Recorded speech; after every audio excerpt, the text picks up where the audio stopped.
বাংলাদেশ জামাতে ইসলামীর secretary general অধ্যাপক মিয়া গোলাম পরোয়ার বলেছেন, জামাতে ইসলামী প্রশাসনিক সংস্কার ছাড়া কোনো নির্বাচন চায় না।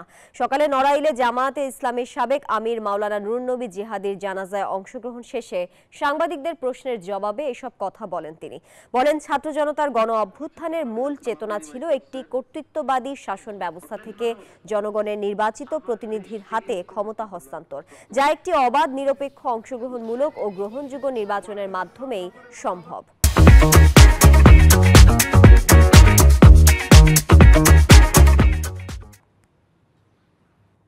জুলাইয়ের ছাত্র গণ অভ্যুত্থানের যে গণ আকাঙ্ক্ষা, যে চেতনা ছিল, সেটাই ছিল একটা কর্তৃত্ববাদী শাসকের হাত থেকে জনগণের নির্বাচিত প্রতিনিধির কাছে ক্ষমতা হস্তান্তর করা।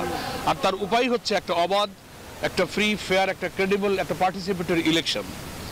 তো সেই ইলেকশনটার জন্য পূর্ব শর্ত হলো, প্রোভাইডেড সেই ইলেকশনটা হতে হবে 14, 18, 24-এর মতো নয়, মানুষ যেন সহজে তার ভোটাধিকার প্রয়োগ করতে পারে।